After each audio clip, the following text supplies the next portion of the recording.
So good morning everyone, मैं हूं अर्पित तिवारी और स्टार्ट करते हैं हम लोग प्रैक्टिस सेट नंबर 40 जिसमें 25 क्वेश्चन देखेंगे। थोड़ा सा जल्दी करेंगे और मात्र मैं 5 रुपए में आपको ये 100 प्रैक्टिस सेट प्रोवाइड करूंगा जिसमें आपको 25-25 क्वेश्चंस मिलेंगे। ठीक है, आप इसको RRB, LP, technician, group D, JE और एनटीपीसी किसके लिए ले सकते हो, जहां भी साइंस आता है।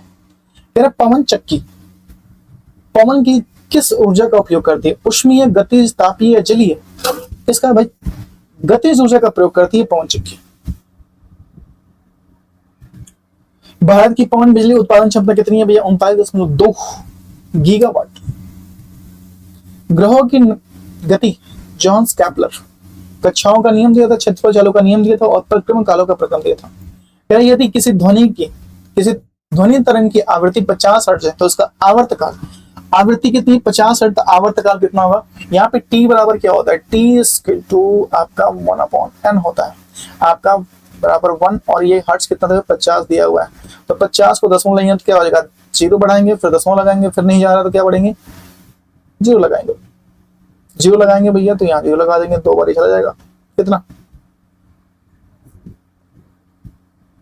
फिर उत्तर दर्पण का मुख्य फोकस कहाँ स्थित होता है? दर्पण के पीछे। उत्तर दर्पण का देखिए, उत्तर दर्पण का मुख्य फोकस दर्पण के पीछे स्थित होता है। इसका सामान्यतः उपयोग वाहनों के पश्च जो पीछे दृश्य देखने के लिए उपयोग, धूप की चश्मे, स्ट्रीट लाइट और रिफ्लेक्टर के रूप में प्रयोग किया जाता है। रेगिस्तान में यात्रियों को अक्सर पानी फेल होने का भ्रम, इसको क्या कहते हैं? मिर्चा कहते हैं। मिर्चा कहते हैं, भ्रम पता होता है। कह रहे ओम के नियम गणितीय रूप में विस्थापन, ओम के नियम गणितीय रूप में विस्थापन I बराबर V/I होता है। हम लोग 10 बार पढ़ चुके। यहाँ पे I क्या होता है? I विद्युत होता है।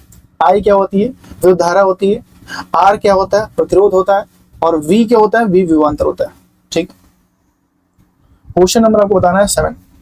कह रहा है कि द्विक परिवर्तक का उपयोग किसके धारा की दिशा बदलने के लिए किया जाता है? किसके? डीसी मोटर और डीसी जनरेटर दोनों के लिए दिक परिवर्तक। डीसी मोटर और डीसी जनरेटर दोनों कुंडलियों की धारा के वितरण परिवर्तन के लिए होता है। भारत का पहला परमाणु विस्फोट का स्थल कहां? पोखरण, राजस्थान। कब? 1974। कब भैया? 1974।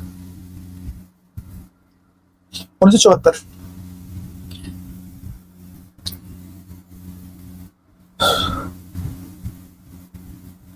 ग्रंथिया का निर्माण कौन से ऊतक करते हैं? मांसपेशी, वाहिका, संयोजी या तंत्रिका? ग्रंथियों का निर्माण जो वाहिका उपलब्ध होती है, ग्रंथियों का निर्माण। देखिए, वाहिका ऊतक ग्रंथियों का निर्माण करते हैं और ग्रंथि कोशिकाओं का ऐसा समूह होता है जो शरीर के विकास के लिए आवश्यक हार्मोन और प्रोटीन का संश्लेषण करता है। किसी युग के दौरान डायनासोर फले फूले, पेट्रोलॉजिक या पैलियोजोइक एरा या सिनोजोइक एरा या मेसोजोइक? ये मेसोजोइक कल्प था। इसी समय में कम कितना मैं कहूं तो आपका 22.5 करोड़ से 7 करोड़ वर्ष पहले। किसी व्यक्ति की पाचन तंत्र जांच करने के लिए इस्तेमाल किया जाने वाला यंत्र कहलाता है क्या? रेडियोग्राफी। रेडियोग्राफी है, बताइए।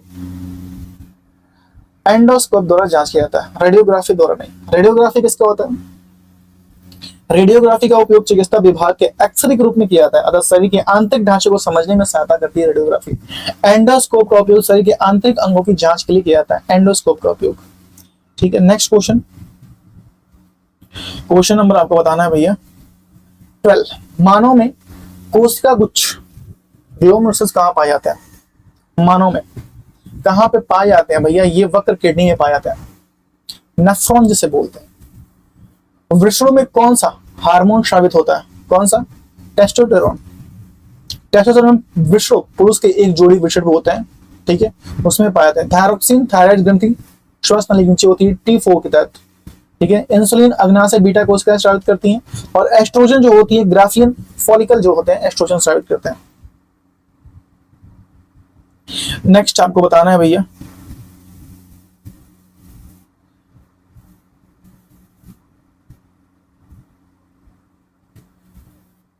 निम्न में से कौन सा विकल्प संतुलित आहार का एक उदाहरण है? संतुलित आहार का एक उदाहरण है कौन सा विकल्प?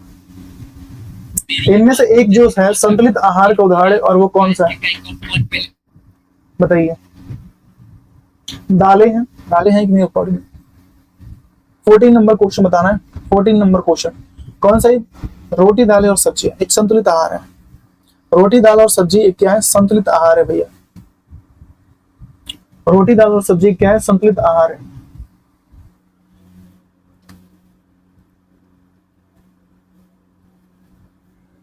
नेक्स्ट 15 नंबर क्वेश्चन, निम्नलिखित में से कौन सा पथरी स्टोन के गठन का कारण बनती है? अधिक पानी, डायबिटीज, ऑक्सलेट से भरपूर नट्स लेने में।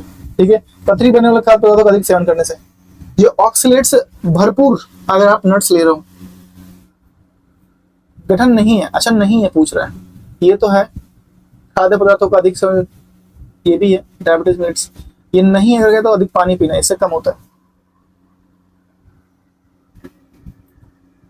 नेक्स्ट है, हम आलू के पौधे का कौन सा भाग खाते हैं? जड़, बीज, फूल, तना। आलू का हम लोग क्या खाते हैं? तना खाते हैं। आलू का क्या खाते हैं भैया? तना खाते हैं। आलू में विटामिन बी, सी कॉम्प्लेक्स और आयरन, कैल्शियम, मैग्नीशियम, फास्फोरस आदि तत्व पाए जाते हैं। निम्नलिखित में से कौन बढ़ते भ्रूण के लिए पोषक ऊतक का कार्य करता है? 17 नंबर क्वेश्चन, कौन करता है? एंडोस्पर्म भूपोष।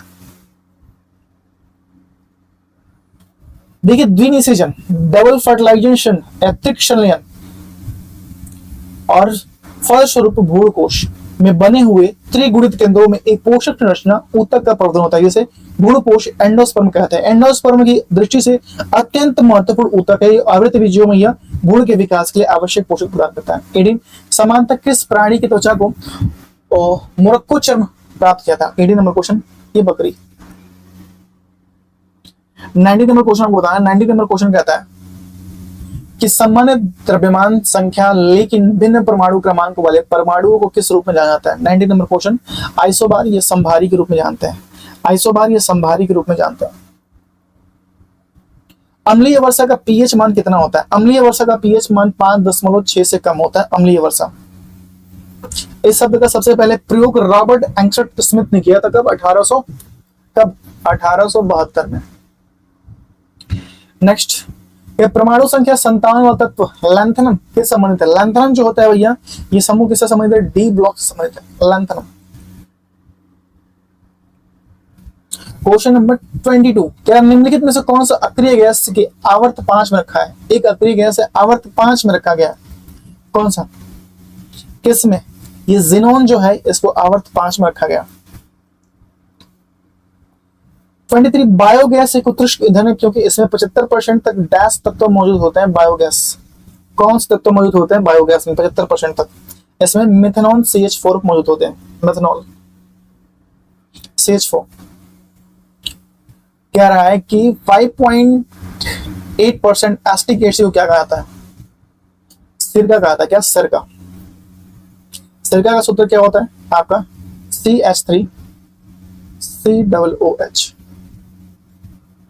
सिरका का सूत्र होता है। 25 नंबर क्वेश्चन कह रहा है कि मीठे शीतल पेय का प्रमुख घटक कौन सा है? कौन सा है? कार्बोनेटेड पानी। कार्बोनेटेड पानी है। देखिए, प्रैक्टिस सेट नंबर 40 समाप्त हो चुका है। हम आपके उज्जवल भविष्य की कामना करते हैं और करते रहेंगे। लाइक, कमेंट, शेयर और सब्सक्राइब करना बिल्कुल ना भूलिएगा भैया। अगले प्रैक्टिस सेट के लिए चैनल को जो सब्सक्राइब कर लिए 41 नंबर प्रैक्टिस सेट के लिए, और सब्सक्राइब तो करना ही है। और मैं कहता हूँ, मैं मात्र 5 रुपए में आपको ये प्रैक्टिस सेट प्रोवाइड करूंगा। इसमें 100 प्रैक्टिस सेट होंगे और इसमें से प्रत्येक में 25-25 क्वेश्चन होंगे। ठीक है, थैंक यू सो मच। मिलता है नेक्स्ट वीडियो में, तब तक के लिए बाय बाय। अपना ख्याल रखिए, खास करके अपने परिवार को ख्याल रखिए।